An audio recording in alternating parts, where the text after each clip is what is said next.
Muito boa noite a todos que estão chegando.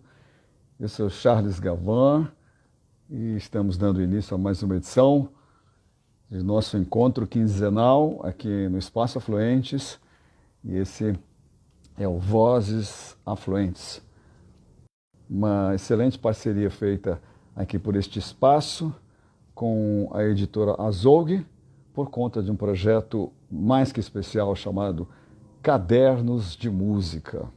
Quem não conhece, precisa conhecer. E quem não conhece vai ficar conhecendo agora neste bate-papo aqui que está se iniciando. Vocês que estão entrando agora, boa noite, né, primeiramente. Pelo flyer que nós anunciamos, esse encontro aconteceria com Leonardo Lixotti, que é um dos editores desse projeto na editora Azougue, né, os Cadernos de Música, e, na verdade, o jornalista convidado aqui para esse bate-papo, envolvido na edição dos Cadernos de Música sobre Jorge Ben, que é Pedro Alexandre Sanches. Por um problema pessoal, particular, Leonardo Lixotti não vai participar desse bate-papo, tá? Ele não pode, teve um problema, então eu vou conduzir esse bate-papo aqui com Pedro Alexandre Sanches, um jornalista que eu conheço muito bem, desde os anos 90, ele trabalhou na Folha, depois de muitos anos, acho que depois de 10 anos, ele seguiu para a Carta Capital e hoje ele é o principal, acho que a pessoa que toma conta, né? Que faz todas as publicações, escreve as publicações no site Farol Fafá. Então, deixa eu ver se o Pedro Alexandre Sanches já está por aqui. Você está aqui, deixa eu ver se eu consigo te capturar aqui para gente. Mande um alô aqui para mim de novo, por favor, Pedro Alexandre, para eu poder te capturar aqui e te trazer para dentro do Instagram, tá? Por favor, né? E a gente vai falar agora, já já, ele está aqui. Exatamente, vamos lá. Já estou chamando o Pedro aqui. A gente vai falar sobre o ótimo fascículo sobre o grande Jorge Ben. O Pedro já está chegando, está vindo, já chegou. Consegui? Acho que você vai ter que arrumar um pouquinho a câmera, baixa um pouquinho a câmera, que está te cortando. Vou tentar ajeitar isso. Está com muito teto, mas tudo bem. Eu também aqui vou me ajustar aqui a câmera, que agora... Dá? Sim? Agora tá, te vejo. Tudo bem, Pedro? E aí? Quanto tempo? Na verdade, eu acho que a gente se encontrava formalmente e informalmente lá no final dos anos 90 e início dos 2000. Tá certo ou não? Acho que sim, né? Depois ficou mais raro. Mas eu continuei acompanhando você, os programas no Canal Brasil, que eu sempre gostei muito. Estamos sempre por longe e por perto. Sim, verdade. Naquela época eu estava nos Titãs, hoje não estou mais, e você estava na Folha de São Paulo, também não está mais, né? E antes a gente começar a falar desse ótimo fascículo aqui, desse volume dos cadernos de música, Pedro, Sim. agora, antes de a gente começar essa live, eu estava dando uma olhada aqui no Luiz Carlos Maciel, né, na trajetória dele, também na sua, né? E eu vou fazer uma pergunta, não é capciosa, mas é uma pergunta interessante que eu sempre quis fazer, vou aproveitar a chance aqui, que estou com você, né? Você é um jornalista muito experiente, né? Já passou por um dos veículos mais importantes, né, da imprensa, que é a Folha de São Paulo, depois foi para outro veículo importante, que é a Carta Capital, né?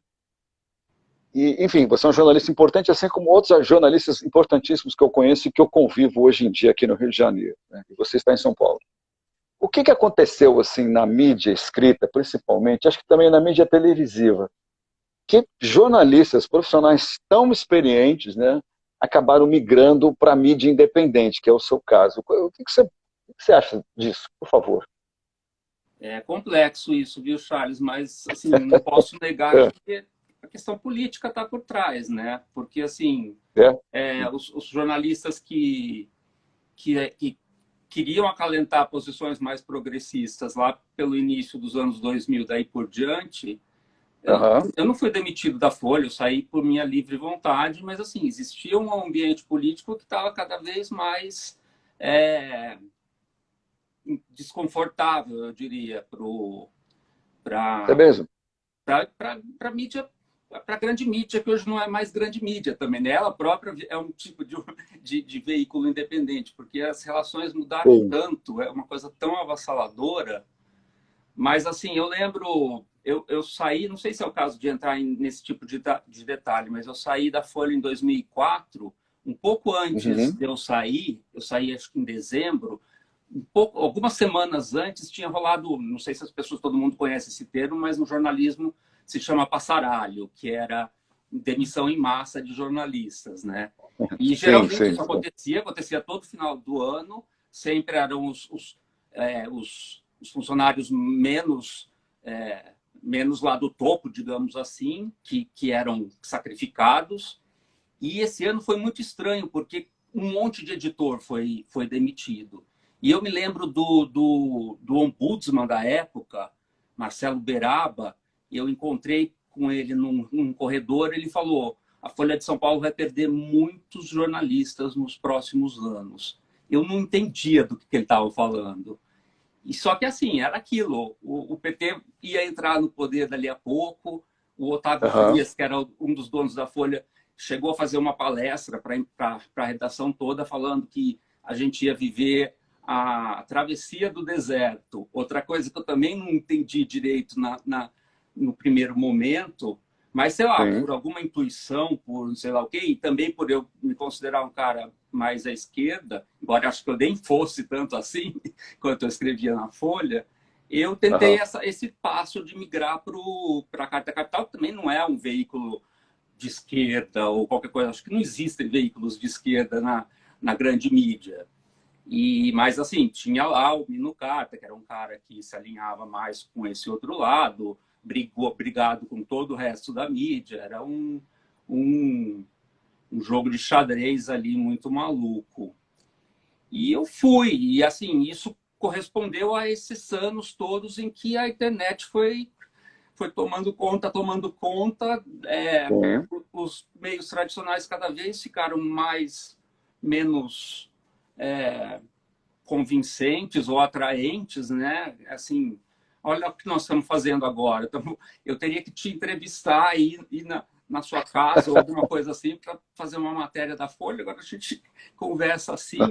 Quem precisa do tanto de intermediário que a gente tinha, né? Mas assim, só para concluir, tem sido uma trajetória muito dura, não é nada fácil, não.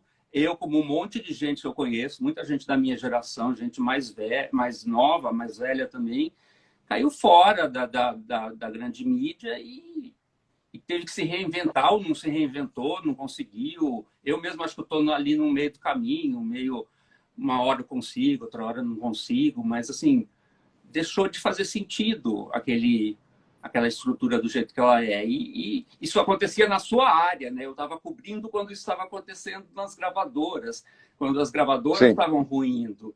E mal É o que eu ia sabia falar eu que agora. o mesmo processo idêntico ia acontecer com o jornalismo. E, de fato, aconteceu. Acho que é isso, mais ou menos. De fato, eu queria deixar bem claro, não tenho nada contra quem é jovem, ao Sim, eu contrário, também né? não. Nenhum jornalista, nenhuma pessoa, você citou gravador, e de fato aconteceu isso com as gravadoras, pessoas com muita experiência profissional uns acabaram sendo demitidos, outros já não se identificavam com as mudanças que vinham vindo acontecendo, sobretudo nessa época, né, Pedro? No começo dos 2000, as coisas foram mudando, nesses últimos 5 anos nem se fala, né? Não pensando na pandemia, que a pandemia só incrementou algumas coisas. Mas, enfim, então, eu queria aproveitar que agora já temos algumas pessoas aqui presentes, né? Vão acontecer algumas.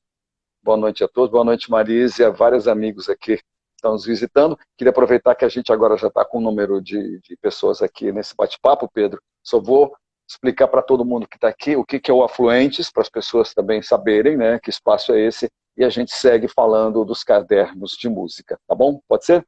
Claro. Então, olha só, vou ter que ler aqui, porque eu não decoro nada, eu sempre digo isso, né? Vamos lá. Afluentes é um coworking situado no centro daqui da cidade maravilhosa do Rio de Janeiro e é também um coletivo bastante singular, um espaço virtual de cultura, desenvolvimento pessoal e coletividade, termos que estão são muito atuais, né? E este Vozes Afluentes, como eu disse aqui, perdão, e este Vozes Afluentes, como eu disse aqui no começo dessa transmissão, é uma parceria com os cadernos de música da editora Azogue. Digo de novo, o Leonardo Leixotti teve um problema particular, e infelizmente não está aqui com a gente para dividir esse bate-papo, para formar aquele triângulo. Então nós vamos em dupla aqui, eu e Pedro Alexandre Sanches, e tentando responder algumas perguntas que as pessoas vão fazer sobre os cadernos de música, né? Então, olha, o assunto aqui, Pedro Alexandre Sanches está cumprindo um papel muito interessante, Pedro, porque normalmente a gente convida o artista entrevistado, né? Um artista que é o objeto do livro, daquele fascículo, daquele número, né? Dessa fantástica coleção que chama-se Cadernos de Música, né? São livros com entrevistas e com ensaios de grandes nomes da música brasileira, de todos os gêneros, de todas as épocas, basicamente isso. Então, como nosso convite para o nosso querido Jorge Ben foi feito, mas ele, infelizmente, não pode estar aqui conosco, então o Pedro Alexandre está no lugar dele, representando, não sou de certa capaz, forma. Nem a poeirinha do que é o Jorge Benjor. Você está no lugar dele, então, mas vou explicar para as pessoas por que você está no lugar dele. Porque nesses cadernos de música, que eu espero que a gente consiga publicar aqui o link, tem um fantástico ensaio que reúne as suas impressões sobre a obra do Jorge Ben, mas também tem uma discografia e uma faixa-grafia, se é que eu posso inventar essa palavra, faixas comentadas nesse ensaio seu, que é simplesmente, eu liguei para o Lixotti hoje e disse, eu estou lendo com muita atenção aqui o ensaio do Pedro e estou achando fantástico o que ele escreveu aqui, tem muita coisa que eu não sabia ou não me lembrava e não tinha de fato percebido. Então, por isso que o Pedro está aqui, porque ele fez esse ensaio fantástico e também porque ele entrevistou o Jorge Ben, que é uma pessoa adorável, um cara ótimo para bater papo quando você encontra ele assim sem querer, mas ele não gosta muito de dar entrevistas. Ele sempre disse isso, nos anos 90 ele disse isso, deixou muito claro, ele não gosta de falar sobre a obra dele, mas se você encontrar ele, coisa que acontece comigo, encontrei com ele outro dia aqui, antes da pandemia, é uma das pessoas mais legais para você bater papo sobre qualquer assunto, né?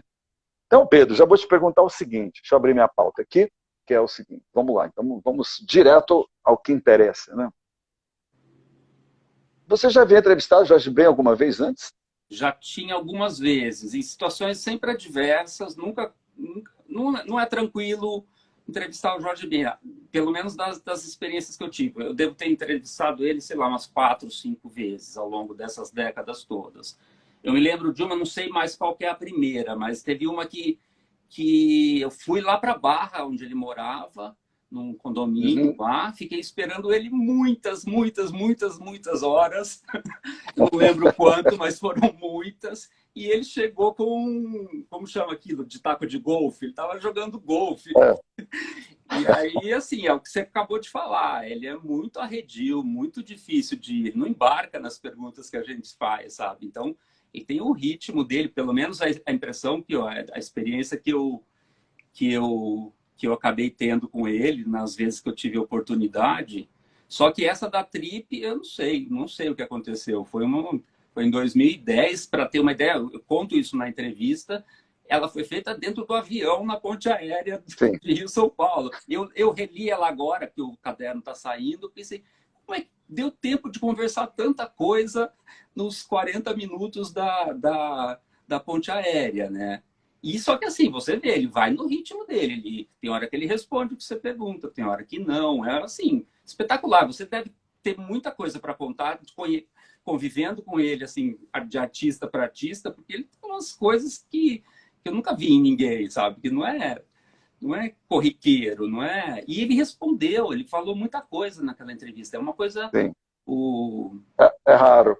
Rara, né? Eu tenho esse orgulho. Sim. Um dos orgulhos que eu tenho na minha profissão é esse, é de ter feito essa entrevista, porque e assim, e com a oportunidade de fazer o ensaio para os cadernos, eu fui uma coisa que eu não tinha feito antes na vida, fui ter acesso às entrevistas do passado, fui procurar na imprensa dos anos 60 e dos anos 70, principalmente.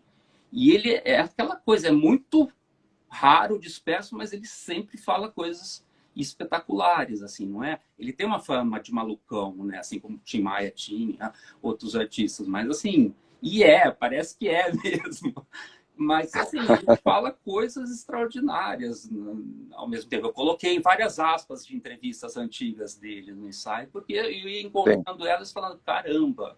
E assim como você também, grande parte do que está escrito ali eu não sabia também. É uma coisa que a gente, se alguém não para fazer, reunir toda essa a informação que um cara desses deixou, legou para a música brasileira, as ideias não ficam, Sim. não se concatenam, né? Fica tudo solto por aí. Não tenho a pretensão de ter juntado tanto assim, mas acho que eu próprio me surpreendi muito. Eu li e descobri muita coisa que eu não sabia. E ele é meu ídolo, assim, não sei se cabe ou não dizer isso, mas desde Cabe, claro. antes de ser jornalista, sempre foi meu favorito. Desculpe os Titãs, o Jorge Ben é meu, é tipo Acho que semideus. Acho que ele é favorito dos Titãs também. Ele é Como favorito é? dos Titãs também. Então, sim. Ele é favorito dos Titãs também, assim. Eu lembro, só fazendo uma parte aqui, antes de a gente prosseguir. Quando eu entrei para os Titãs em 1985, né, eu tive uma conversa com cada um de formas diferentes, com dois, com três, ou individualmente. Enfim. E eu lembro, o bate-papo assim, tinha acabado de entrar para a banda, conversei com o Nando, e foi um bate-papo ótimo, que eu nunca esqueci. E o Nando levou para mim o África Brasil. Nesse bate-papo em vinil, ele chegou para mim e falou: você tem esse disco? Eu falei, não. Então, estou te dando aqui, é meu, estou te dando e quero que você ouça, assim, porque está tudo aqui. Eu nunca esqueci disso. Recentemente, até numa live com o Nando, que ainda não foi ao ar, vai ser disponibilizada no YouTube, eu levei o disco e batemos um bom papo sobre o África Brasil, que para mim é um disco, inclusive você fala aqui, obviamente nesse ensaio, que eu acho um disco extraordinário, nos maiores discos da música brasileira de todos os tempos, né?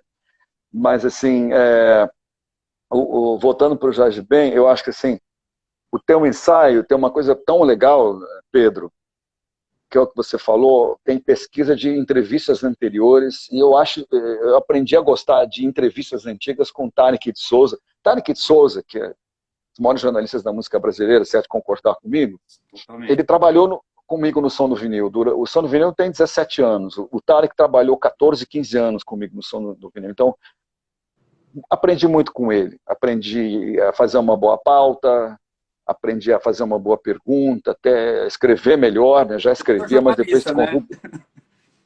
Oi? Você virou jornalista, você é jornalista. Eu sou de fato, agora é o que eu sou, eu bato mais papo e convivo mais com jornalistas do que com músicos, isso é verdade, né? E acho que está tudo certo, esse é o caminho natural da gente, né? Uhum. Mas, assim, então, esse convívio com o Tarek, eu aprendi a gostar. E você, voltando para o livro, claro, aqui, para o seu trabalho, você fez uma pesquisa muito interessante, resgatando falas e aspas de entrevistas antigas dele. Então, assim, foi um resgate da trajetória dele nesse ensaio, que eu nem chamo... Ensaio, acho que é um texto de tamanho menor. O que você escreveu, eu coloquei ensaio e mais o quê? Mais discografia, ou as faixas detalhadas, enfim. É um ensaio fantástico. E lembrando também que nesse volume, já vou devolver para você, Pedro, tem uma ótima entrevista do Luiz Carlos Maciel, um dos grandes jornalistas também, não é da sua geração, né? Ensaísta, um pensador da contracultura aqui no Brasil, jornalista, diretor teatral e também roteirista. É uma entrevista que ele fez com o Jorge Ben, tipo você, assim, no corredor da gravadora, assim, meio correndo, sobre alquimia. Pois é, o Jorge tinha acabado de lançar a Tábua de Esmeralda e o Luiz Carlos Marcel foi o cara que pegou ele nesse momento, que muita gente coloca como um dos mais altos também do Jorge, né? É uma entrevista muito legal. É uma entrevista muito legal. Bom, então só uma coisa, você entrevistou o Jorge Ben, que hoje é Benjor, né? Na ponte aérea. De onde veio essa ideia? Da revista, da trip? Como aconteceu? Olha, eu tentei me lembrar exatamente, é um pouco difícil já, mas assim, na época, o empresário do Jorge era o Ayrton Valadão. Você conhece, irmão do Nazi, do Ira, né? Conheço bem. Eu tinha uma certa proximidade com o Ayrton, então assim, o Ayrton sempre me prevenia de como era difícil, mas você dava para ver que ele estava do lado, estava a favor. E E aí a gente foi tentando, eu não trabalhava exatamente na Trip, eu fui um colaborador nessa entrevista. Eu não lembro exatamente a circunstância, mas a gente foi tentando, ele topou, só que ele não tinha tempo. Então, ele estava vindo para São Paulo para fazer um show. Então, a Trip me mandou para o Rio para esperar ele no aeroporto, para embarcar com ele e vir conversando. E depois, até chegar no lugar do show na van. O meu tempo foi esse. Depois até teve outro, 10 dias depois, se eu não me engano. Eu não lembro muito bem como aconteceu. Até é muito curioso que a Camille Viola, que é uma jornalista super bacana, super legal, estava nesse... Era um evento de poesia que o Jorge Ben adorava, que ele ia toda madrugada, era o Corujão da Poesia, aí no Rio, na Livraria Travessa, se eu não me engano. E rolou essa oportunidade de eu voltar a encontrar com ele de novo no Corujão da Poesia. E, sim, porque a gente ia fazer a foto. A Trip queria botar uma gravata florida nele. Foi outro quebramos pedra para conseguir, e conseguimos. Eu morri de rir lendo o final da entrevista, lembrando, eu nem lembrava disso, que ele no final da entrevista bota a gravata no bolso e vai embora, ele leva a gravata para ele, né? A gravata Claro. florida. E foi isso. Desculpa, pode falar.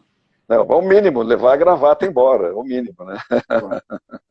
E não sei, aquelas coisas, não dá para explicar, né? Acho que era coisa da Trip, que era um outro pique. Acho que todo mundo sabe que você não vai fazer as páginas negras da Trip para meter o pau no cara, para botar ele em armadilha, essas coisas. Então, tinha um ambiente favorável. Ele estava... no avião e na van ele estava favorável. No dia do Corujão ele já não estava mais. Ele não respondia nada do que eu falava. Até tem um restinho lá no final que é dessa hora, mas não acontece muita coisa, não. Ainda assim, acabou o Corujão, ele chamou todo mundo para ir para um bar, para, sei lá, tomar um café, comer um sanduíche, 4 horas da manhã. Eu lá, Camille, um monte de gente, a galera, moçada, juventude que frequentava o Corujão da Poesia. E assim, né?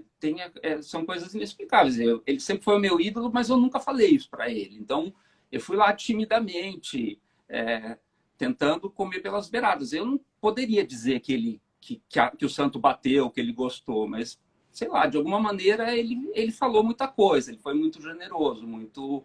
Como, de fato... O nosso querido Sérgio Com fala isso na introdução dele lá, que é muito raro o Jorge Ben dar entrevistas longas, né, extensas. E, assim, eu tenho essa alegria de ter feito uma delas. É verdade. O Sérgio, que é um dos editores desse projeto, também um dos donos, vamos assim dizer, da editora Zog, né, fala exatamente isso. Trata-se de um personagem, o nome da música brasileira, muito difícil de entrevistar. E ele já, com toda sinceridade, ele confessou, se eu não me engano, foi num próprio Roda Viva, que ele disse assim, esse Roda Viva está disponível no YouTube, né? Ele falou que não se sentia muito à vontade para falar da obra dele, que ele não gostava, que ele deixava isso a cargo dos jornalistas, né? E eles que refletissem sobre a obra, né? Uhum. Eu selecionei aqui alguns trechos do ensaio que você escreveu, que eu selecionei vários trechos, acho que a gente não vai conseguir cumprir nessa hora de live aqui que a gente combinou, mas vamos lá, vamos tentar avançar aqui, né? Vários pontos que você chamou a atenção, e um deles que eu gostei bastante da sua abordagem, eu gostei de tudo, na verdade, especialmente desse ponto que você passa um tempo estudando isso e refletindo, sobre essa passagem do Jorge Ben do violão de nylon para a guitarra, e essa questão, né, inclusive esclarece que ele já havia tocado guitarra num disco quando ele sai do selo Philips, grava um disco pela Rosenblit, né, que é o Bidu, e depois volta para Philips para gravar os outros discos de uma outra fase dele, ainda no violão, né, mas nesse disco ele havia tocado guitarra. Essa informação eu não sabia direito, entendeu? E achei fantástica. Mas vamos falar um pouco disso, porque você estudou bastante essa questão, esse vai e vem, essa questão do violão e da guitarra, que quando se trata de Jorge Ben e da pessoa complexa que ele é, da personalidade muito musical, extremamente diversificada, que engloba quase tudo que a gente pode pensar sobre música popular e música pop, né, Pedro Alexandre? Então você foi no foco dessa questão. Então vamos começar a falar disso. Queria que você falasse um pouco dessa questão, como é que você viu isso, essa passagem, a volta, definitivamente larga o violão e vai para a guitarra. Vamos lá. Isso dava um livro à parte, né? Um livro dessa grossura, Tá. porque eu acho que é Daria, uma das daria. cruciais não só do Jorge, mas para aquela geração inteira, porque ele era o foco da briga, embora ele não tenha, a gente não vê ele na briga, mas assim, a Elis de um lado, querendo que ninguém tocasse guitarra, porque era um instrumento estrangeiro, imperialista, né? E os tropicalistas do outro. E quem tinha feito isso naquele momento, que tocava só violão até ali, mas foi para esse disco, o Bidu, por uma gravadora pequena, independente, pernambucana, com os Fevers, um grupo de jovem guarda no acompanhamento, né? E é uma coisa, até hoje, para mim, é meio confuso, assim, porque tem uma hora, eu não lembro agora de cabeça, mas eu fico na dúvida que instrumento era esse que ele estava tocando no Bidu. Porque tem hora Sim. que fala violão de 7 cordas, outra hora fala, não sei se era de 7, esqueci, de 10, não sei, não sou 12, especialista 12. nisso. Não, 12. 12, Violão de 12, guitarra de 12. Claro, claro. E ele recuou, porque teve a passeata, teve aquela coisa toda, ele recuou, ele continuou usando o violão, enquanto os tropicalistas foram para a guitarra, todo mundo começou, embora Sim. a MPB tenha tido aquela reação toda, o povo da guitarra venceu a parada, né? Não existiria Titãs se esse momento não tivesse existido. Não. Só que o Mas Jorge em existiria. si, eu acredito que ele se assustou, porque ele fala, tem um trecho ali que eu pego, que ele fala que ele era vítima de chacota dos caras da Bossa Nova, porque, não sei, não exatamente por tocar guitarra, mas assim, ele estava no centro de uma disputa em que ele não apareceu tanto, mas que ela foi sangrenta. O Sérgio Ricardo quebrou o violão, sei lá, por um tempo perdeu essa guerra, né? E ele continuou com o violão, para depois aí ele faz isso. Eu também não sei falar muito sobre isso, acho que você saberia muito melhor, mas ele passa primeiro para o violão Ovation, e depois Sim. ele vai para a guitarra no África Brasil, 76. Ele demora muito tempo para chegar na guitarra, que ele vai adotar para sempre. E aí tem toda uma multidão de jornalistas que ficam cobrando ele, que ele volte a tocar violão. Eu era um desses. É um bando de estúpidos que não entendem, não sabem nada sobre o que aconteceu na história e ele explica, além disso, não só por questões, essas tretas todas, mas ele explica tecnicamente por que ele mudou do violão para a guitarra, né? E é uma opção dele, foi o que ele decidiu fazer, virou outro artista, não era mais aquele que é mais... acho que é até mais chique gostar do Jorge Ben daquele momento, né? Desse aí que ele é samba rock, ele é samba jazz, ele é tropical, ele é pilantragem, ele é um dínamo, assim, uma coisa muito complexa. Depois ele dá uma acomodada, mas assim, acho que, não sei, o que você diria? O instrumento dele é a guitarra, não é? Ou é o violão? Ou são os dois? Acho que tudo. E essa discussão, acho que ela não tem fim, porque de fato são fases muito diferentes, né? O resultado é muito diferente, né? Tem uma parcela de pessoas que eu conheço que prefere essa fase do violão dele, que vai até o Tábua de Esmeraldas, onde ele pega esse violão Ovation, que é um violão elétrico, né? Uhum. Mas não deixa de ter um violão. E no disco seguinte, que é o África Brasil, que para mim esse é o disco que de fato faz um crossover de rock com samba, como nunca ninguém fez e nunca ninguém fará. Impossível de reproduzir isso que ele fez ali, né? E foi absolutamente consciente a opção por colocar a guitarra distorcida, como tem nesse disco, não no disco todo, mas no disco. Mas muitas pessoas que eu conheço, jornalistas na verdade também, e outras pessoas também do meio, preferem essa fase dele por conta dessa batida de violão, do violão de nylon que ele tocava, que é algo simplesmente extraordinário. E que na guitarra é muito diferente o instrumento, obviamente. Essa batida ela resulta numa outra coisa. Mas essa batida dos discos anteriores, né, que é uma mistura de rock, de soul, de jazz, de samba, e de outros gêneros da música brasileira, de afro-sambas, como você fala também, né? Ela resulta em alguma coisa, como você também disse no seu ensaio, absolutamente inimitável. Ele tem discípulos, mas impossível imitar o Jorge Ben. Conheço muita gente que tentou e não chega nem não chega. Não é impossível chegar, né? Impossível, né? Vamos em frente aqui, porque eu tenho algumas coisas que eu decupei aqui e eu vou ter que ler. Deixa eu ver aqui, porque você escreveu. São trechos do seu ensaio, que eu peço licença aqui para ler e você comenta, tá? Uhum. Então vamos lá. Então, olha só, falando dessa questão, né, da guitarra e do violão, olha só. Então tem um trecho do seu ensaio que você diz o seguinte: a bordo de tantas fusões, era como se no rescaldo de grandes batalhas em torno da guitarra, a MPB não purista se acomodasse ao rock and roll, convertendo a jovem samba frustrada em 1967 na denominação definitiva de samba rock. O gênero se espalhou até mesmo pela MPB mais tradicional, em pequenas delícias como Bom Dia, Boa Tarde, Boa Noite, lançada pelo MPB4, essa faixa é sensacional em 72. E entre a jovem samba e o futuro ainda indefinido, a Tropicália se fez samba rock de primeira hora em gravações balançadas dos Mutantes, A Minha Menina, 68, e depois Gal Costa, com a explosiva Que Pena, Gal Costa e Caetano Veloso, né?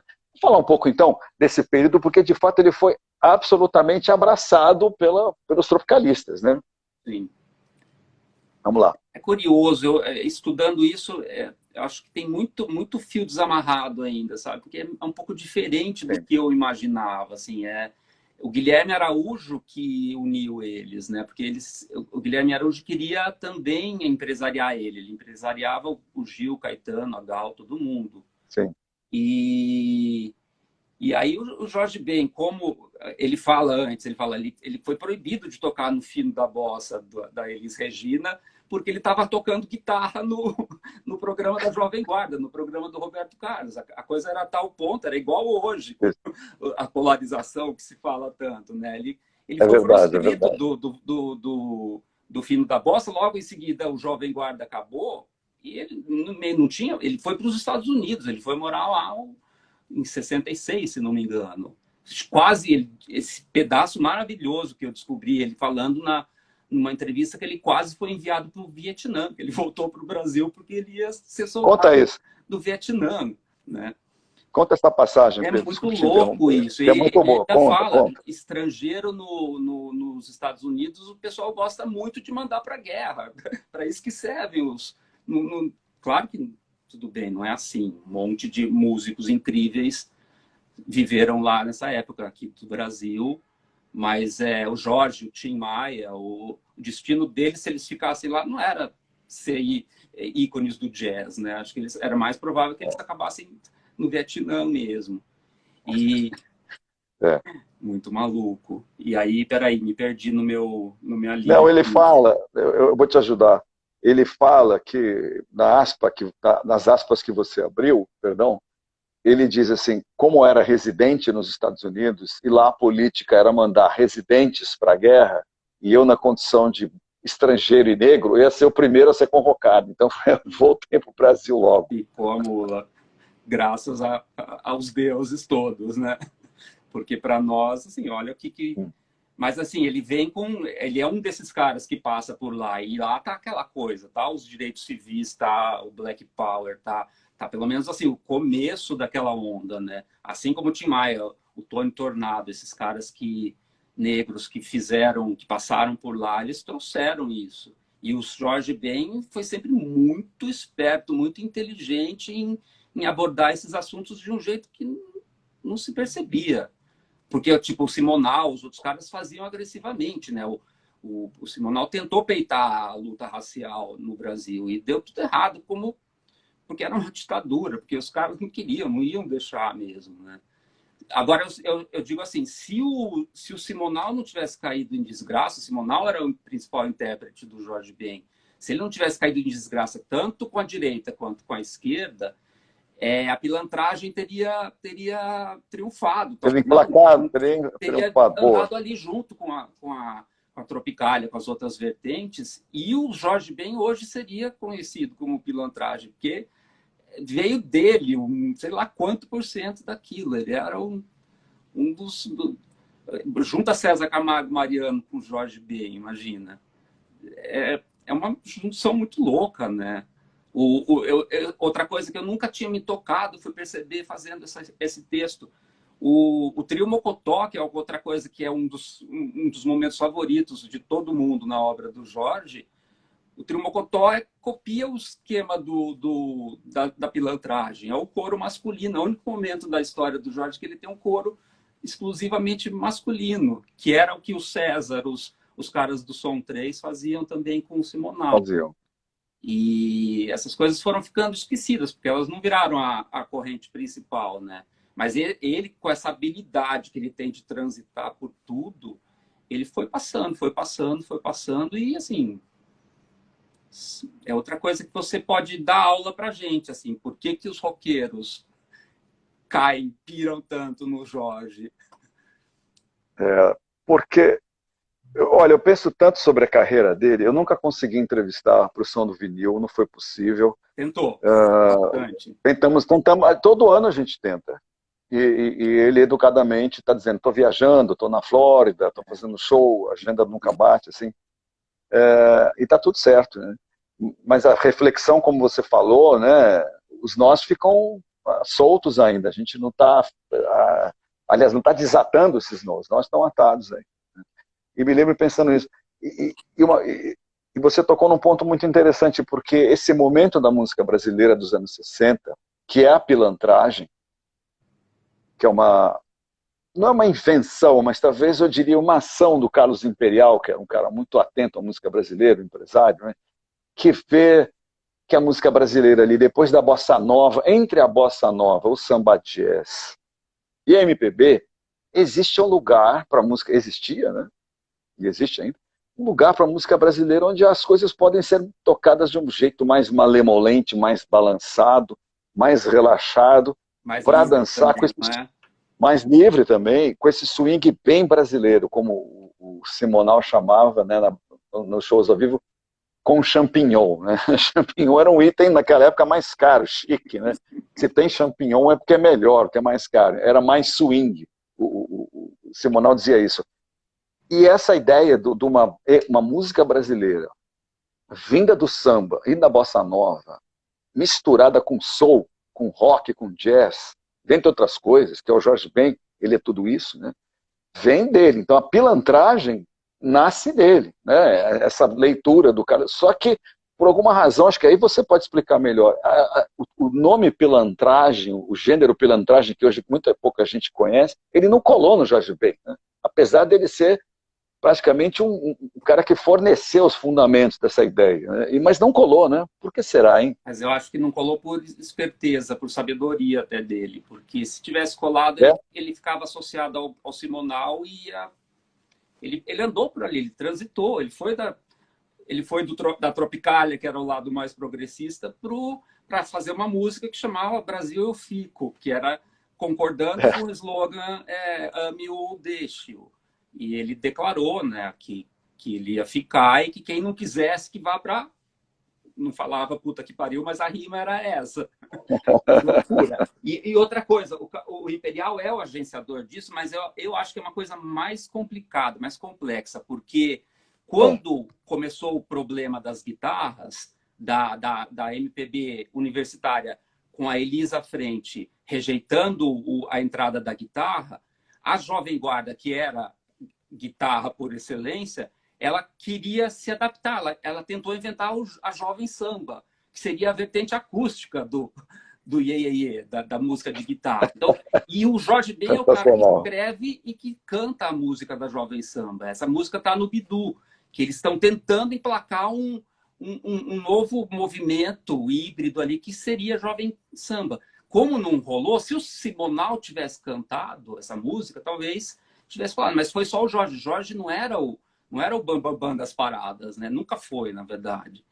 E aí eles reinventam, eles remodelam essa ideia. A pilantragem é a jovem samba, a pilantragem é o soul e o funk entrando junto na parada, junto com o samba brasileiro de um lado e a música negra americana do outro.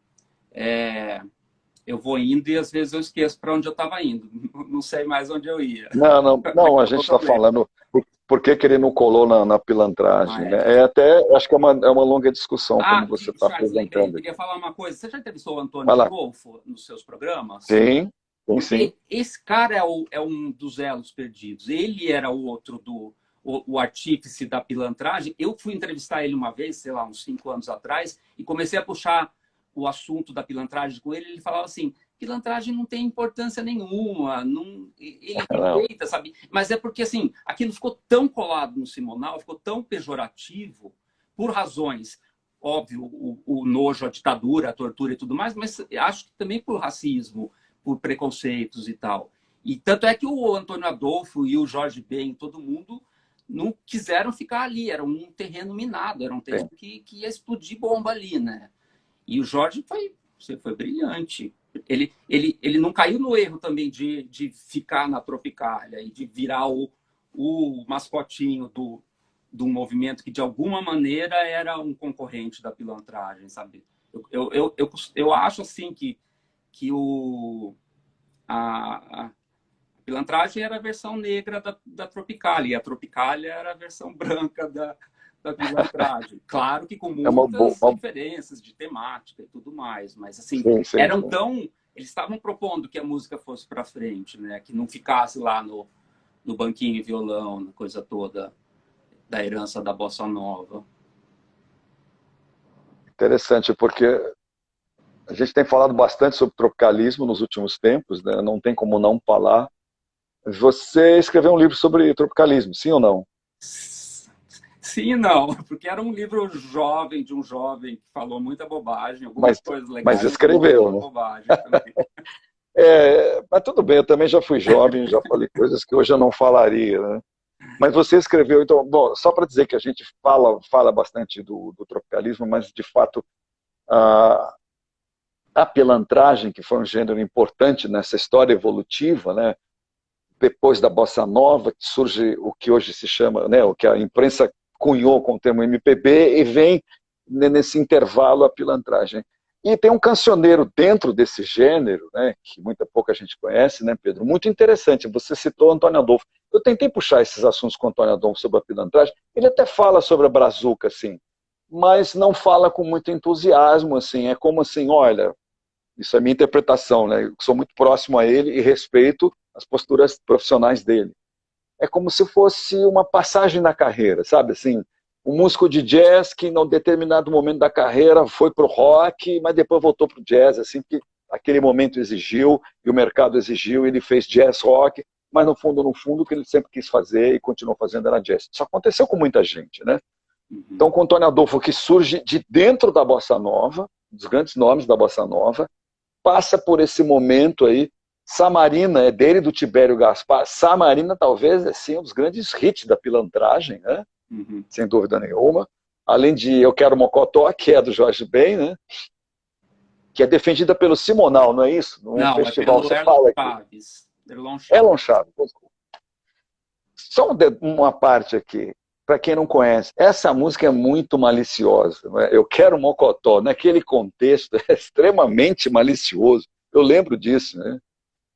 Você era pequenininho, você viu? Você chegou a ver?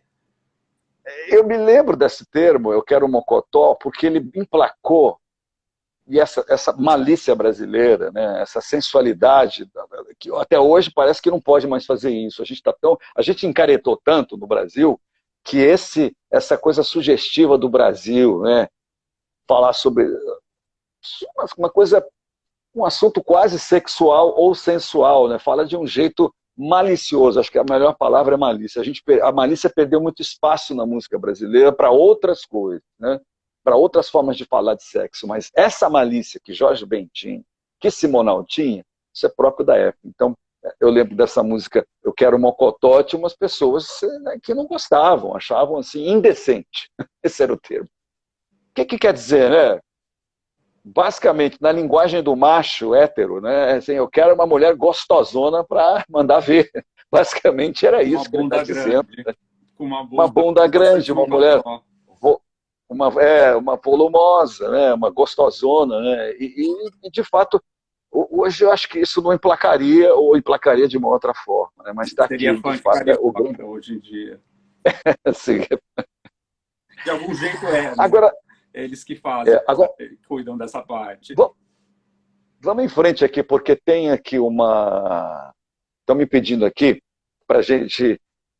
Nós não temos tanto tempo sobrando, então a gente precisa ir para a segunda fase do Jorge Ben na Philips, que é fantástica, né? Onde ele vai revisitar as suas raízes africanas, né? Culturais e artísticas africanas. Isso acho que é o auge disso, talvez, da temática explícita, é com África Brasil. Mas aí no meio tem muita coisa que se relaciona, né, com a África de N formas, né? Tem um disco que ele faz com o Gil, que é fantástico, né?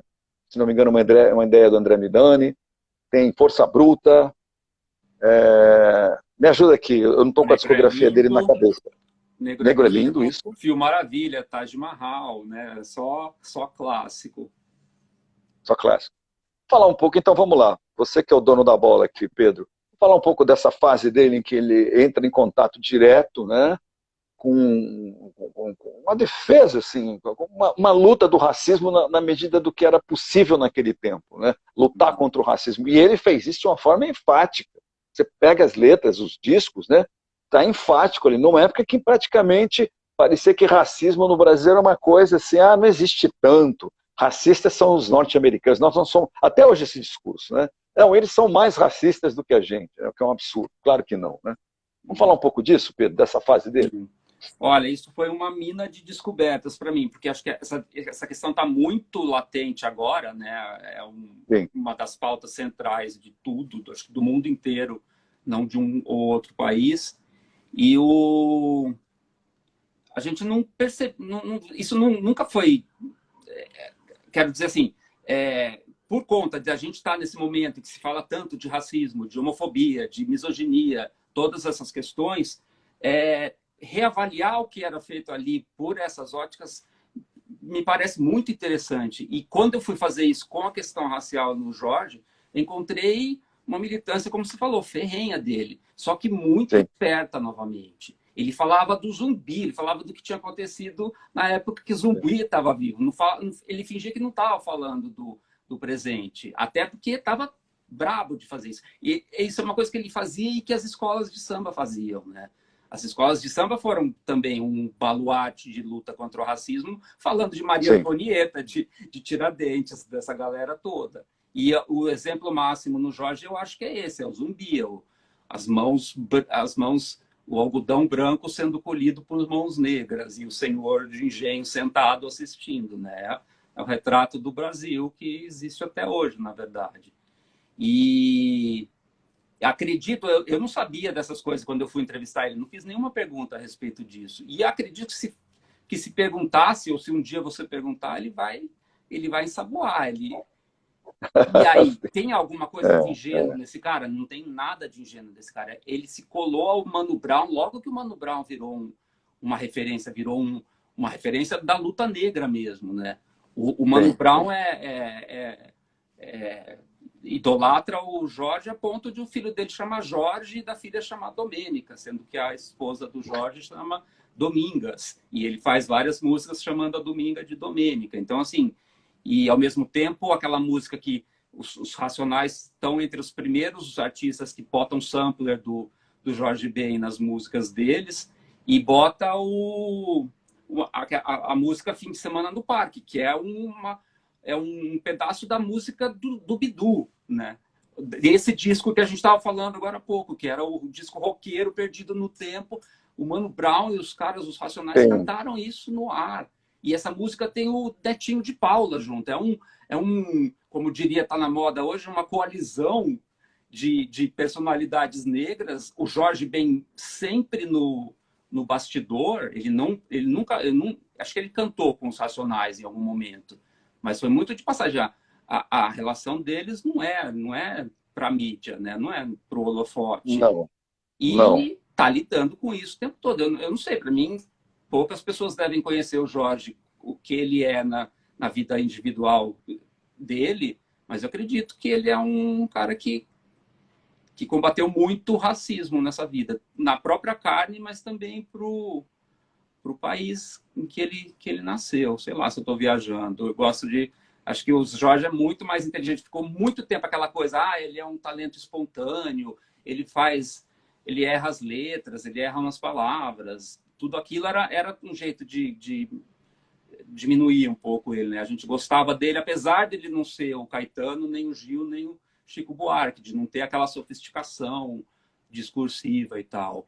Só que, assim, pegando o discurso do Jorge, ele me fascina tanto quanto a música, porque, meu, tem de tudo ali, né? Você viu, eu tentei pegar um pouco de tudo. Fiquei falando das músicas em que ele fala de esporte, ele fez música muitas de futebol, mas fez música de surf, assim, é um cara muito maluco.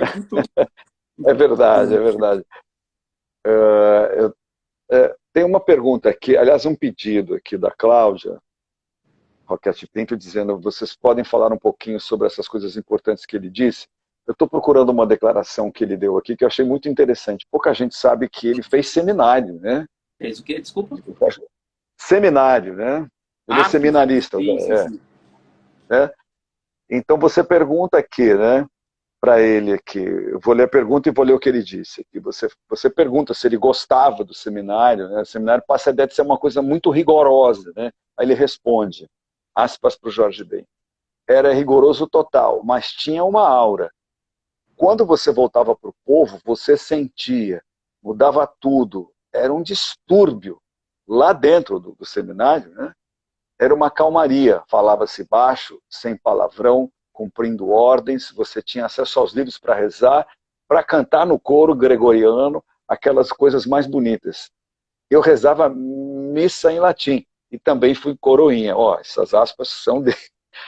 Ou seja, essa conversa aqui pode durar alguns séculos, né, Pedro Alexandre? Porque se por um lado a gente tem uma pessoa que fazia parte daquela turma lá da Tijuca, no Rio de Janeiro, né? Esse bairro merece vários filmes e minisséries, porque dali saiu Erasmo Carlos, Tim Maia, Roberto Carlos, Jorge Ben, quem mais? Tem mais uma pessoa que eu estou esquecendo. Simonal. Hildon, também, se eu não me engano, né? Saiu daqui do bairro. Simonal, Tim, Roberto. Erasmo. É aquela coisa, se eles formassem uma banda, eles seriam os Beatles, né? Os negros. Seriam os Beatles, os nossos Beatles, evidentemente, né? Uma pessoa que faz seminário, que depois dos anos 70 ele mergulha, mas não dá para chamar de ocultismo, mas como é que a gente trata aqui, me ajude aqui, estamos fugindo a palavra, esse interesse do Jorge Ben por outros assuntos, assim, como, por exemplo, por alquimia, por outras leituras, né? Isso vai acontecer nos anos 70, e você faz agora, já vou devolver, hein? Você faz uma analogia muito, muito interessante, porque nessa época dos anos 80, quando alguns nomes foram se interessando por seitas, outras religiões, enfim, outras formas de pensar a vida, o Jorge Ben se interessa por alguma delas, e ao mesmo tempo a gente tem Tim Maia se interessando pelaquela seita que chama-se Universo em Desencanto. Temos Raul Seixas e Paulo Coelho também. Discos voadores. Você chegou a refletir por isso? Porque é quase na mesma época, ali nos anos 70, que isso acontece. Você chegou a refletir por que isso aconteceu, de alguma forma? A data do Tim Maia Racional é meio controversa, não dá para ter certeza. Eu nunca consegui concluir. Eu acho que ele saiu em 74, porque ele tem um número 74 na capa. Sempre se dizia que era 75 ou 76. Eu tento acomodar para fazer mais sentido. Porque, assim, se você pensar que em 74 o Tim Maia virou racional, foi para o racional superior, o Jorge Ben foi para a alquimia, o Raul Seixas foi para a sociedade alternativa. E é o ano em que o Roberto Carlos grava Jesus Cristo, não. Uma música religiosa católica Tava todo mundo pirado na religião naquele momento. E olha que louco, o que você citou mesmo, a mistura que o Jorge vive, ele vai para o catolicismo e lá ele pega o Santo Tomás de Aquino. Ele prefere o Santo Tomás de Aquino, que é um santo alquimista. Então ele também transcende o catolicismo, né? E fica a vida inteira falando de São Jorge para lá nos anos 2000 começar a falar de Ogum junto, porque os orixás do candomblé também estão muito presentes na obra dele. Então, assim, eu lembro, tem, o Taj Mahal é hinduísmo, o Tuareg é muçulmana, fala de Alá. Então, tinha um sincretismo dele em todos os sentidos, inclusive nesse. Mas sei lá, o melhor momento da entrevista dele no avião é uma que é assim, que eu começo a perguntar dos alquimistas, eu achava que ele não ia falar sobre isso, mas ele vai falando, e ele fala que ele levou o Gilberto Gil na casa de um desses alquimistas, não lembro qual agora, ou o Hermes Trismegisto, ou o Paracelso, algum deles. E aí ele fala assim, ele meio que dá uma voadinha assim, sabe? Ele fala, eu vi uma coisa lá, e o Gil também viu. Depois eu perguntei para o Gil, você viu o que eu vi? O Gil falou, eu vi. Daí eu falo, mas você pode contar o que é? Não. Daí fica por isso mesmo, né? Vamos passar o resto da vida imaginando o que eles viram. Mas ele estava, quer dizer, pode ser que ele tenha visto mesmo alguma coisa, mas eu gosto de pensar que aquele momento, o Médici prendendo e arrebentando, e a galera indo para as dunas da Gal, estava todo mundo escapando para o hedonismo ou para o racional, ou para converter metal em ouro, né?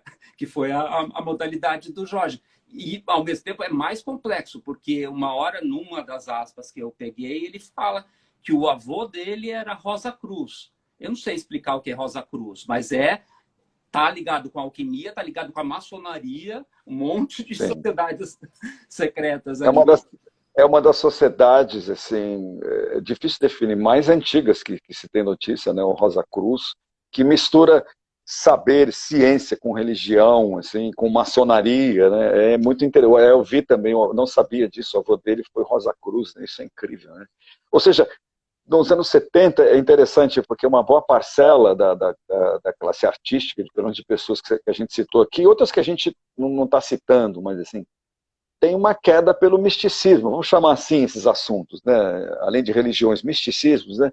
Tem um outro trecho aqui do seu ensaio, estão perguntando aqui, quando o ensaio estará disponível? Tem muita gente que está chegando agora. Olha, eu recomendo o seguinte, procure saber, né, o que são os cadernos de música, você vai até aqui no Espaço Afluentes, a gente vai explicar, daqui pelo Instagram do Afluentes, no site da editora Azougue, com Z de Zico, você vai lá, também tem como comprar, como adquirir os cadernos de música. O de Jorge Ben já está, acho que já foi lançado, acho que já é possível você adquirir. E esse ensaio que a gente está aqui dissecando, o ensaio, como falei para o Lixote hoje à tarde, eu falei, olha, esse ensaio do Pedro Alexandre está fantástico, tem revelações aqui que eu não sabia. Conheço a obra do Jorge Ben, razoavelmente bem também, mas assim, você estudou e foi fundo nas pesquisas, no resgate de entrevistas, então tem muita coisa que, assim, provavelmente quase todo mundo que gosta de Jorge Ben, pouca gente sabe as coisas que você está dizendo lá. Eu vou ler aqui um trecho de uma entrevista, outra aspas de Jorge Ben, e depois você comenta, que corresponde a essa fase dele, de Tábua de Esmeralda. Né? Uhum. Então, você inclusive dá a trilha aqui do que você recuperou. Sobre Tábua de Esmeraldas. Você diz, Jorge explicou em 1978 a origem da sua música alquímica. Abre aspas para Jorge Ben.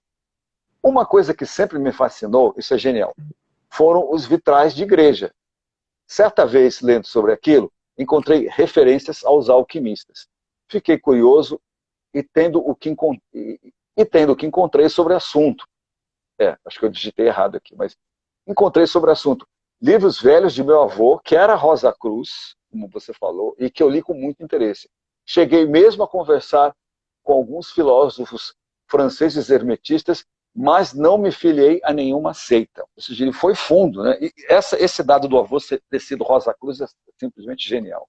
O último disco inédito dele, que é como ele chama mesmo, é o nome em latim, Reactivos, não lembro o que mais, Tem não a vou lembrar música O também. Rei é Rosa Cruz, é de 2003. Ele estava ainda nessa, acho que ele nunca se afastou disso. Ele tem, e ao mesmo tempo, quando fala dos vitrais, reza a lenda que Jorge não usa drogas, mas ele fez psicodelia com os vitrais, né?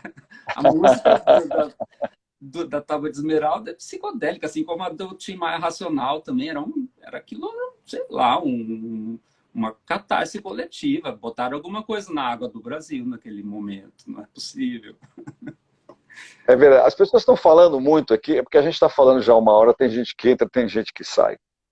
Eu acho assim, a batida do violão dele, só para. Tem muita gente perguntando, para a gente falar disso. A batida de violão dele, quando ele tocava violão de nylon, que é um instrumento muito popular no Brasil. Não é tão popular em outros lugares do mundo. Em outros lugares do mundo as pessoas preferem o violão de corda de aço, que se toca de outra forma. Esse violão de corda de nylon ele é muito popular aqui no Brasil, sobretudo na MPB, né? E no samba. Quase não se tem violão de aço no samba. Aço é para tocar rock, para tocar folk, para tocar outros gêneros da música pop, né? Mas, enfim, essa batida, ele fala, no seu ensaio, você aborda essa questão, ele fala que ele tinha uma técnica que ele aprendeu sozinho, né, autodidata, e que era muito estranha. Ele tocava com o polegar e com o indicador, só como se fosse uma palheta, mas sem palheta. Eu já vi muito guitarrista fazer isso. Ele simula uma palheta aqui na ponta do dedo, mas não tem palheta nenhuma, e ele atinge, resvala nas cordas como se tivesse uma palheta, mas não, depois o Jorge adota a palheta. Mas tem uma batida que dele no violão de nylon que muito se fala no meio artístico, e você deve ter ouvido isso muito também, Pedro, nas suas pesquisas, né? Era uma batida assim que só ele tinha, que juntava o que a gente está falando aqui. O samba que ele aprendeu aqui no Rio de Janeiro, o samba tradicional do Rio de Janeiro, com Little Richard, que nem violonista ou guitarrista era, que era pianista, um dos inventores do rock and roll, misturava com Little Richard, que era um grande referência dele, e misturava com outros caras do jazz e do soul que ele também ouvia. Então, ou seja, tem uma alquimia desses elementos aí nessa batida do Jorge Ben, né? E mais um que você está esquecendo, o violão do João Gilberto. A bossa Sim, nova. boa. Matou. Não é uma Boa. loucura. Ele une Little Richard com João Gilberto. Como é que é possível Little Richard e João Gilberto na mesma... É quase que... É impossível, concorda? É impossível combinar isso. Não para Jorge Ben, né? Para o resto da humanidade. Né? É verdade. Ele fala isso nesse ensaio, na entrevista assim. Ele começa a tocar violão inspirado em João Gilberto. Isso é mais genial ainda, né? Isso deixa ele mais genial ainda, né? Sim ou não? Sim, totalmente. E olha que loucura, o cara começa no Beco das Garrafas, um templo da Bossa Nova, com mais gente branca do que preta, né? E ele fala também, nessas aspas, tem esses momentos em que ele fala que ele era mesmo... Não sei se ele não fala essa palavra, eu vou chutar o balde um pouco, mas que ele era chacota, que o violão dele foi chacota. Tem matéria que eu acho que eu não lembro se ficou no texto ou não, dizendo que ele era um macumbeiro, violão macumbeiro, alguma coisa assim. Ninguém estava preparado para aquilo. E outra coisa que é formidável, que eu não sei dizer quem foi que desencavou essa, mas é uma coisa maravilhosa, que foi encontrar de onde ele tirou o Ariaraiô do Mais Que Nada, né? Que é do maestro negro pernambucano. Isso é genial. Essa história, Charles? Tinha ouvido resvalando, mas não tão bem contado assim, como deixei está aqui no no ensaio. jeito para colocar um pedacinho da música do cara, é de 58. Tá aí na mão? Tá. Dá para ouvir? Só um pouquinho. Ariaraiô.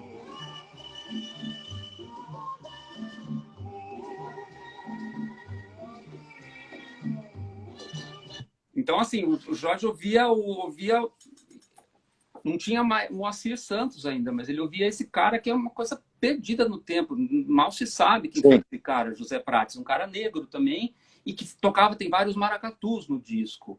E aí que o Jorge tira o samba, que é misto de maracatu. Mais um referencial para a gente colocar, o maracatu pernambucano. Quem estava ligado no maracatu pernambucano em 1960? Quando a Bossa Nova estava fazendo a cabeça de todo mundo, né? É uma coisa muito... Não, Bossa Nova, não, de fato não, né? É extraordinário. Um outro ponto, ó, já estamos com quase uma hora.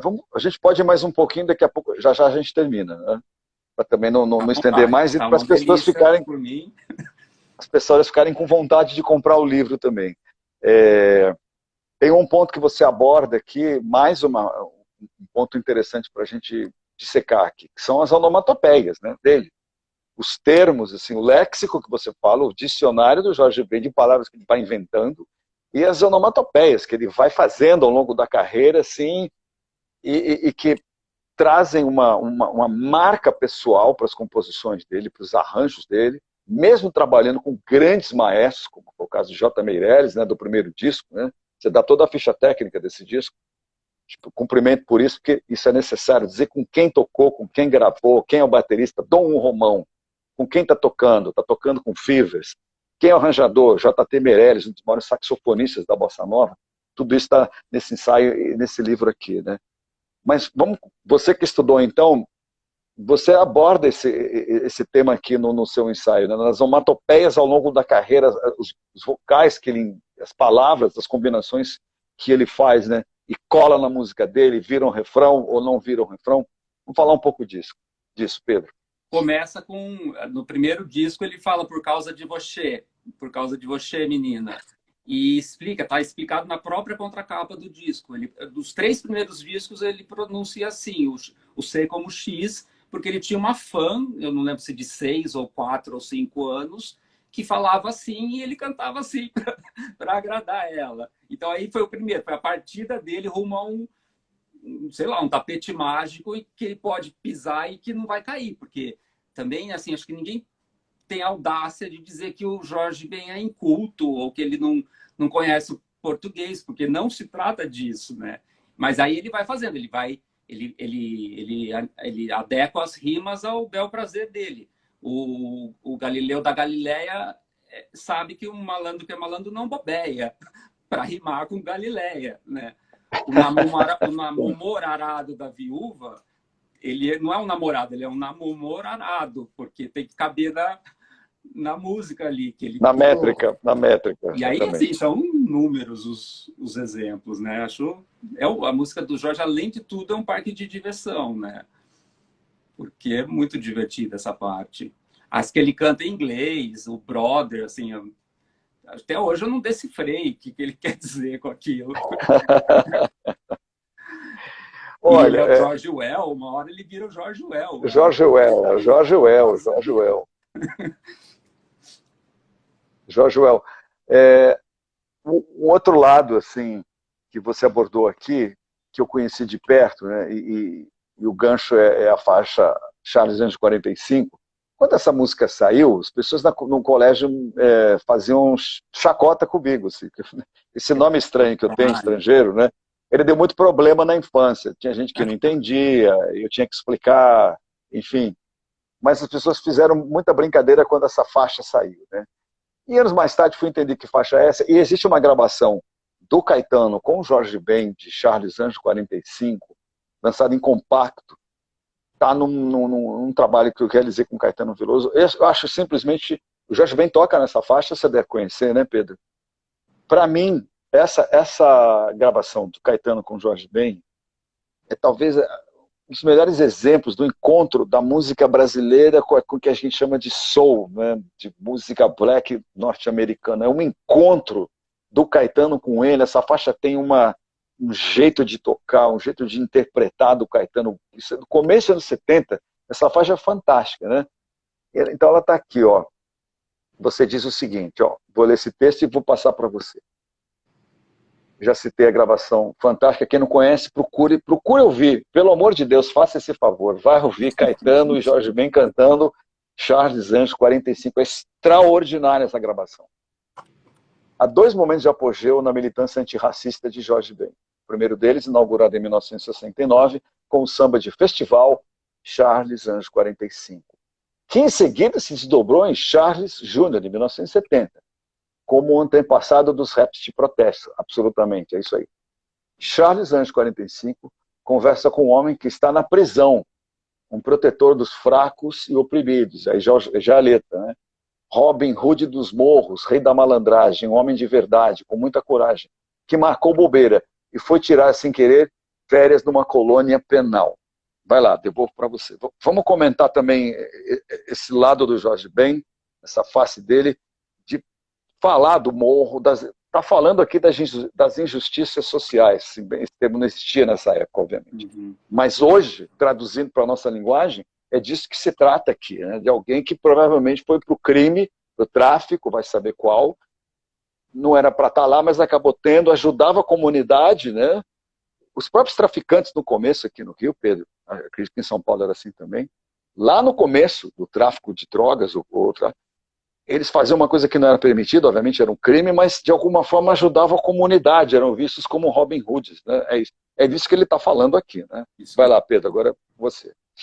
Eu acho muito sensacional isso, que é uma técnica que eu acho que ele usa. Essa música acho que é solitária nessa época. Não lembro de outras músicas louvando o fora da lei do morro, né? Depois vem o Sobrevivendo no Inferno, é o Charles Anjo 45 transformado em disco e narrado pelos próprios caras que poderiam ser o Charles. Discípulo, Mas acho que o Jorge também poderia ser o Charles, né? Talvez ele tenha sido lá no início da vida dele. Certamente ele passou por o dilema de que rumo virar jogador de futebol, cantor ou ir para o crime, sei lá. Não era tanto quanto virou depois. Mas o que eu acho magnífico, assim, ele escamoteia de maneiras diversas a criação de heróis negros. Ele cria um certo número de heróis negros, principalmente nessa fase. O Charles, eu acho que é o primeiro. Seria um cara que existia mesmo, que estava preso. Devia ser um cara por quem o Jorge tinha apreço. E ele narra. Essa música foi vaiada no Festival de 69, porque ninguém estava preparado para isso, né?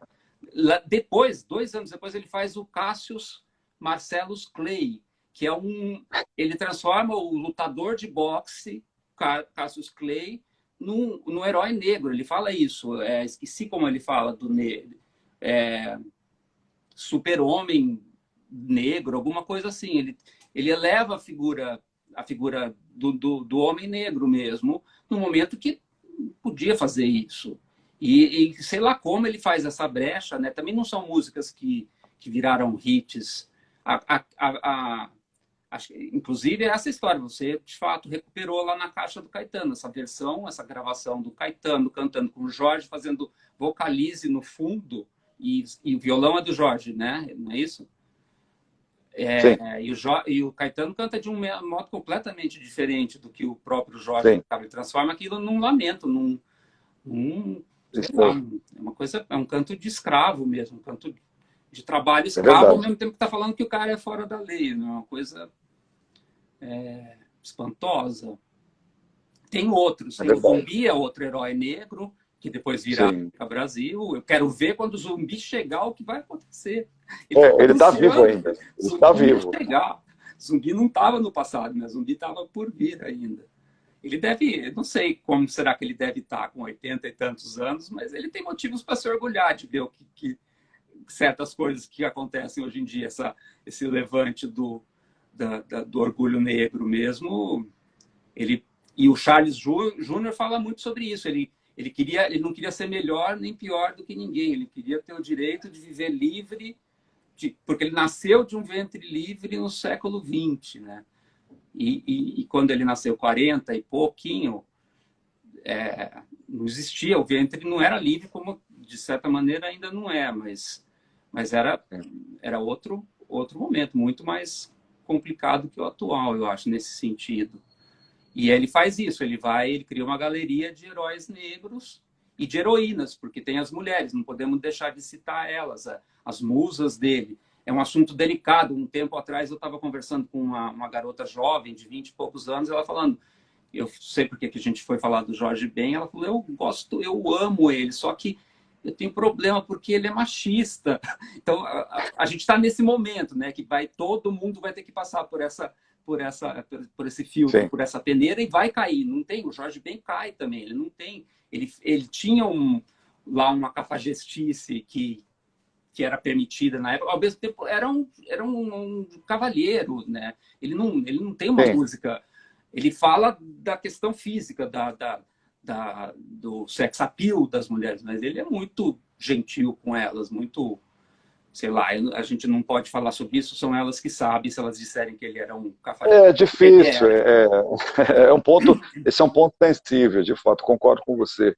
Se a gente transportar tudo que foi falado dos anos 70 e 70 para a língua, da forma como se fala hoje, né, para o debate como é hoje, muita coisa vai soar inadequada e proibida, não se deve, né? Mas assim, eu acho que no caso dele, claro que é uma visão do ponto de vista masculino, não poderia ser outra, né? E desse ponto de vista, né, é quase, acho que do ponto de vista dele, da linguagem dele, da obra dele, trata-se, no caso das musas, de homenagens às mulheres, né? Algumas talvez não gostariam de ser homenageadas daquela forma, mas é o que ele procura fazer, né? Você enumerou musas e antimusas, né? É genial tem isso. uma ou duas antimusas que ele maltrata. Tem as antimusas. É genial isso. E olha que incrível, esse cara que teve todo esse tanto de musas, ele é casado com a mesma mulher até hoje. Ele devem estar 50 anos juntos, não sei quanto. E tem esse pedaço que eu descobri fazendo a pesquisa também, não sabia disso. Porque ele tinha as músicas para Teresa, minha nega chamada Teresa, País Tropical, e ao mesmo tempo tinha as músicas para Domingas, que é a Domingas, a mulher dele é a Domingas, sempre foi. Só que lá nas matérias dos anos 70, quando ele casa com ela, tá lá, ele casou com Domingas Terezinha, não lembro de qual sobrenome, elas eram a mesma pessoa, a Teresa e ele tirava um barato nas entrevistas. Falava, a Teresa é uma nega que eu conheço lá em São Paulo, e a Teresa, a Domingas não é negra, né? A Domingas é branca. E sei lá, teve eu não sei se eu devo falar sobre isso, mas teve um babado na entrevista da Trip que ai, meu Deus. Bom, melhor você deixar para quem comprar, melhor deixar para quem comprar. É que não tá no livro. Não tá lá. Melhor não, então, hein? Acho melhor não. Tá bom. Guarda isso para a posteridade, Pedro Alexandre. Quem me perguntar no DM, eu conto. Isso. É engraçado, é divertido. Não, Parece uma pessoa chamada Domingas na matéria da Trip, que não é a Domingas. Espera aí, desculpa o barulho aqui. Voltei. Última pergunta, antes da gente encerrar. Tem uma pergunta muito legal aqui da Nilma, que está acompanhando esse bate-papo. Acho que ela está aqui ainda. E ela pergunta, a pergunta dela é excelente e pertinente. E Bebeto, onde entra? Entra ou não entra? Que são os discípulos do Jorge, né? E talvez o Bebeto seja um dos mais importantes, né? Além de Luiz Carlos, o guitarreiro, né? Luiz Wagner, desculpa. É tanto Luiz que eu me confundo. Luiz Wagner, desculpa, que infelizmente já se foi. Talvez esses dois, Bebeto e Luiz Wagner, né? Que o Jorge Ben apelidou de Luiz Guitarreiro, são os discípulos diretos, né? Então, vou passar essa para você. E Bebeto, onde entra? Entra ou não entra? Para mim, entra completamente. Eu acho gênio também. Não dá para não dizer que ele imita. Não sei, você concorda? Ou ele é um... Se eu dissesse isso, a gente diria que então todo mundo, por exemplo, da minha área, né, como músico, imita Beatles e Stones e sei lá mais quem, porque a gente veio depois. Né? Então eu não acho que ele imita. É porque o Jorge Ben inventou um jeito de tocar. E ele toca daquele jeito, do jeito dele, mas... é o que o Bebeto ama e é o que Bebeto foi tocar também, né? Não acho que é cópia, não vejo dessa forma. Isso eu acho que é um mistério também, porque pelo menos eu não encontro, nunca vi o Jorge se referindo ao Bebeto, que era um cara de São Paulo, e ele está dentro de outro contexto, mas que é um contexto maravilhoso, que é a coisa que São Paulo proporciona, porque tem italiano, japonês e preto, afrodescendente, tudo junto, e o samba rock é isso, a mistura desses três. O Bebeto é um cara de cabelo encaracolado, com a pele mais clara do que negra, do que preta, e com um swing formidável também, né? Ficou, acho que assim, ele não teve como ele não ficar na sombra do Jorge, porque tem certos momentos que parece muito. E ele copia várias coisas, ele faz as músicas com nome de mulher também. Tem uma série maravilhosa de que estou esquecendo os nomes agora, mas as mulheres do Bebeto têm nomes maravilhosos. Tem. Eu também não me lembro, de Pois fato. é. E, sei lá, acho que aquela coisa, né, Charles? Você sabe muito bem disso também, você é um pesquisador, você vai fundo não só no que está em cima da superfície, tudo que está por baixo, né? Mas, assim, quanto de história maravilhosa, sensacional que tem para ser explorada. O Bebeto é outra escola. O Bebeto, ao mesmo Sim. tempo que ele segue os passos do Jorge, ele também cria a escola dele, que se você for no baile que eu acho que existe até hoje, os bailões de samba rock de balanço, ele reina soberano ali, né? Sim. E merecidamente, eu acho. Mas aí é aquela coisa, concordo com você, e na verdade, sim, todo mundo imita todo mundo, os jornalistas imitam uns aos outros, e assim por diante. E só que tem uns caras que têm um azar, talvez, de ficar, além de ter como referência, eles são parecidos. A voz do Bebeto lembra do Jorge, né? Assim como depois a do Jorge Versilo e lembra muito a do Djavan. Então o cara não vai Sim, conseguir se sim. libertar disso. Ou a Maria Rita da Elis Regina também, que é a mesma coisa, e é mais drástico ainda. Mas, sei lá, eu estou respondendo mais do que você perguntou. Não, eu acho que é uma discussão, assim, até que ponto a gente pode até, com propriedade, dizer, fulano está copiando, né?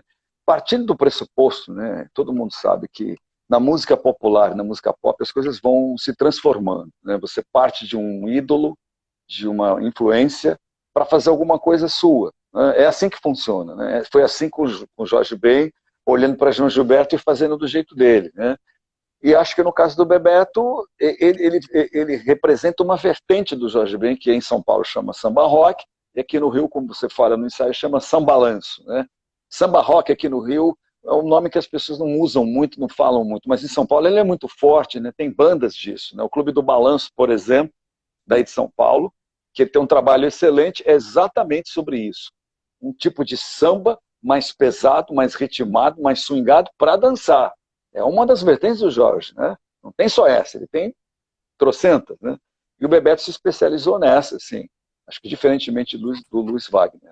E é legal Olha, que o Luiz Wagner, o Bedeu, tem uns caras ali que são lá do Rio Grande do Sul, né? O Luiz Wagner vira sim, sim. guitarrista Bedeu também, do boa. Jorge. O Jorge vê o cara. Aquele lugar que todo mundo acha que só tem europeu, que é a parte europeia do Brasil, mas assim, tem sua população negra sendo criativíssima nesse momento. O Luiz Wagner era fogo também. É E o verdade, é Jorge verdade. sabia, né? Uma coisa que não falamos aqui, que alguém deve ter comentado aqui, porque a gente está falando que ele faz um cruzamento, né, de soul, de samba, de ritmos do Nordeste, maracatu com rock, com samba mais tradicional. Tem um gênero que eu não citei, mas eu sinto isso presente em vários discos, em várias canções de Jorge Ben, que é o blues. Tá na mão dele, né? Um samba blues, né? Sim, Isso tá o tempo sim, todo, sim. né? Seja como violão, seja como guitarrista, né?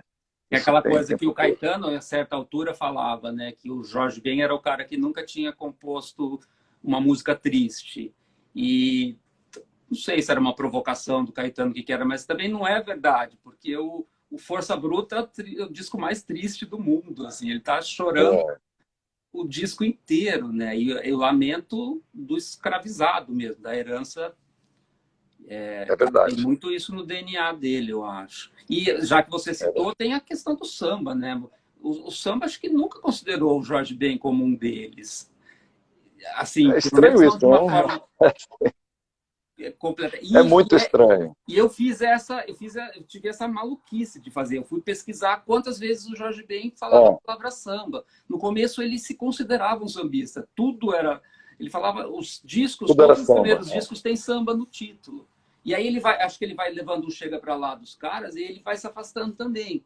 E ele vem voltar nos anos 80, quando ele começa a fazer os sambas enredo, que os sambas enredos que ele tira da cabeça dele, que me conste nunca desfilaram em avenida nenhuma, mas aí ele volta a abraçar o samba e a falar do samba, e é também uma coisa. Ele é um malabarista, né? Ele fica se equilibrando entre tudo que. É verdade. Posso eu fazer uma pergunta para você? porque É claro. o disco Benjor, o primeiro que ele assina como Benjor, tem uns Titãs ali. Agora, eu não me lembro se você estava envolvido também. Estava. Não, na verdade, esse disco é o seguinte, é um disco que saiu pela Warner, ele começou a ser produzido pelo Liminha em Los Angeles, mas ali a produção não caminhou do jeito como acho que o Jorge queria, e ele saiu fora dessa produção, e esse disco ficou parado. E anos depois, o André Midani convidou o Nando Reis, sabendo que o Nando era um fã incondicional de Jorge Ben, para terminar o disco. E o Nando terminou esse disco. Então, esse disco, bem, você falou, né? Ele é produzido por Nando, pelo engenheiro de som também, que ajudou a concluir as gravações, que é Vitor Farias, e também por Liminha. Né? E tem o E depois Herbert ele terminou. Viana fazendo alguma Os coisa. Paralamas tocam numa faixa. Não, Os não é Paralamas tocam numa faixa. Aí o Nando trouxe um monte de gente. As gravações já existiam, não começou do zero. Já existiam gravações feitas em Los Angeles e que o Nando pegou o disco talvez pela metade e terminou. E eu acho um disco bárbaro. Assim. É um disco moderno, né, do Jorge Ben, moderno. Né? Não tem praticamente violão, é guitarra mesmo. A guitarra do Jorge Ben.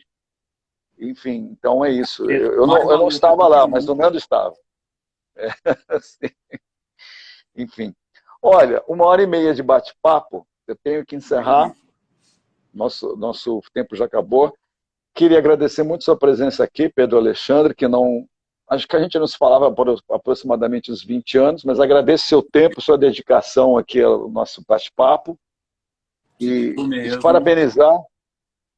te parabenizar, desculpe te interromper, por esse fantástico ensaio, como falei, um ensaio misturado com discografia, fala sobre todos os discos, todas as faixas até agora. É assim, um texto absolutamente necessário para quem curte a obra do Jorge Ben. E tem as entrevistas, né, que você fez com ele e do incrível Luiz Carlos Maciel. Assim, mais um fascículo importantíssimo dos cadernos de música. Um baita projeto, muito bem feito, com fotos incríveis, né, com toda a discografia. Quem não tem, precisa ter. Basicamente é isso. Vou dar um spoiler, eu estou fazendo agora o texto sobre a Joyce, que eu sei que você é fã dela também. Mas Rapaz, sou muito fã da Joyce. Que sai coelho daquela cartola, viu? Meu Deus. Sou muito fã da Joyce. Eu era um roqueiro desgarrado nos meus 19, a partir dos 19 em diante, eu já ouvi Egberto Gismonti, e Cabeludo foi no lançamento do Feminina, da Joyce, no Teatro da Fundação Getúlio Vargas, aí em São Paulo. Fui lá ver o Tuti Moreno na bateria, fui ver a Joyce, fui lá, jovenzinho, vi esse show, vi esse lançamento. Então, sou fã incondicional da Joyce também. Você está em boas mãos, Pedro. E você, eu quero deixar de falar, assim, como tem sido importante o seu trabalho esses anos todos, aquela época em que ainda fazia sentido relançar disco em CD, né? Você teve um papel primordial nisso e ajudou a gente a não deixar a história ficar enterrada. Hoje em dia está tudo lá na internet, a gente nem sabe o que fazer com isso, mas você falou antes das fichas técnicas. Você não fica, eu fico muito aflito que os discos virtual não tem mais ficha técnica. Não, isso é horroroso. É muito triste. Isso é horroroso. Isso é um problema a ser solucionado, porque a ficha técnica faz parte da música, né? São as pessoas. E pela ficha técnica brotam outras questões, né? Então, assim, ela tem que ser dito, ela tem que ser colocada, tem que ser escrita, tem que ser dita, as pessoas têm que saber como aconteceu, porque aí nasce toda uma reflexão. Um disco só em streaming é bom de ouvir, é prático, mas não tem informação nenhuma. Nem quem escreveu a música, quem são os compositores, né? Tem ali os intérpretes. É um problema que a gente vai ter que resolver. E é muito mas, doido, de qualquer né? forma... Tipo a discografia da Jovem Guarda. A gente não consegue saber quem tocou nos discos do Roberto Carlos. Não dava uma mínima para isso. A gente andou e caiu no mesmo lugar que a gente está fazendo de novo. Caiu, voltamos. É cíclico, né? É impressionante. Né? É impressionante. Muito bem. Então, Pedro, muito obrigado. Eu que agradeço. Para todo mundo. Lixote não pôde estar com a gente porque teve um problema particular, teve que tomar providências, então ficamos só eu aqui nesse bate-papo, eu e Pedro Alexandre Sanches, me despedindo aqui de todo mundo. Muito obrigado por estarem aqui nos assistindo, nos acompanhando, e a gente volta daqui a 15 dias, sempre nas terças-feiras. Pedro, até a próxima, prazer te encontrar. Charles, para mim também. Foi uma delícia. Até mais, um grande abraço para todo mundo, até a próxima.